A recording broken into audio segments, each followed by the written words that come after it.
Here's how it unfolded. Top 10 picks in the NBA draft. Cade Cunningham, Oklahoma State, as projected, was the #1 selection by the Detroit Pistons. Then Jalen Green did not play college. He was the #2 pick for Houston. Evan Mobley, a kid at USC, goes 3rd. And then the surprise, it was Scotty Barnes, 6th man from Florida State, not Jalen Suggs, who went 4 to Toronto. And then Orlando immediately jumped on Suggs at 5. They also picked Franz Wagner at 8. Davion Mitchell from the national champion Baylor Bears. He went 9 to Sacramento. It was a pretty interesting and sort of what's going to happen next kind of top 10. So, who were the winners? Who were the losers? When you look at the first round, I'm Eric Asilius with our coach, Avery Johnson, Matt Norlander, senior writer, College Hoops. And I'll start with you, Matt. Who is your winner when you look at what happened in the first round? You know what, guys? I'm going to go with the Houston Rockets. They had 4 first-round picks, and I thought they used them pretty wisely overall. I mean, clearly, Jalen Green in the #2 spot, which was highly anticipated. He could wind up being the best scorer of anyone in this stacked draft class. That alone would warrant consideration. But on the back end, they get Josh Christopher, who has a really high ceiling, was an underperforming player at Arizona State. But I think that they are going to be the best 1-2 combo among all rookie teammates next season in terms of scoring. So you got to win there. And then when you consider the international flavor, Usman Garuba has top 5 potential as a defender in this draft overall. And Alperen Sengun, also really, really solid international prospect. From a team perspective, I just don't think there's anyone that's close to Houston overall when you consider quality combined with quantity. And they didn't even have the first overall pick. So a big-time haul for them in the first round. They're my big winner. All right, Coach, your winner. Well, normally during this time of the year, baseball season is going on. And the Orlando Magic was throwing a curveball, and they hit it out the park with Jalen Suggs. There's no way in the world when they woke up this morning they thought Suggs would be available at the 5th pick.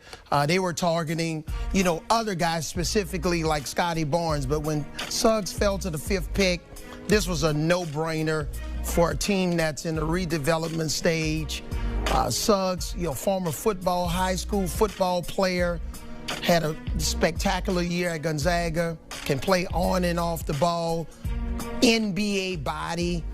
This is a kid that you can build your program around. So huge winner here for the Orlando Magic. All right, so the Orlando Magic's 5th pick, that's the winner.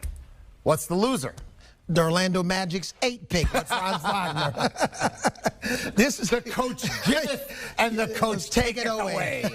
So, with Wagner here, he was a player that we didn't have projected in the top 10.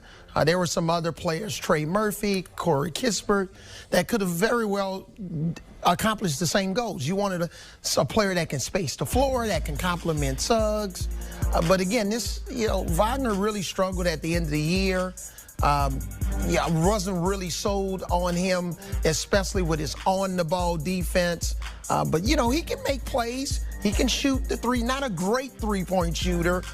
But I thought this was a little bit of a reach here for Orlando at the 8th pick. There were some other players that could have very well gone in ahead. Pardon my reach, as they say when you're in a restaurant and you get one of those kind of on the wait staff. What about you, Mr. Norlander? Not everything can be positive. What did you not like? What's the biggest loser here? I will lean San Antonio with Josh Primo in the 12th spot. They also drafted Joe Wieskamp out of Iowa, which I think is a solid pick, but I actually think there's a decent chance he might be signed to a 2-way as opposed to a fully guaranteed contract. We'll wait and see on that. If you told me Wieskamp wound up being the better draft pick than Primo, I would completely believe you. Primo's the youngest prospect in this draft. He could wind up working out, but I got immediate feedback on this pick that was confusion from others in the league at what San Antonio was doing here. There wasn't really a feeling as though there was a threat Primo was going to go anywhere in the top 15 for sure. And he winds up going to San Antonio, which, let's be honest here, it's in an interesting situation as a franchise.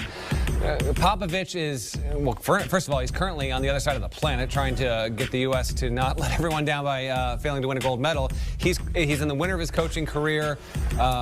This is just vexing. Would love to see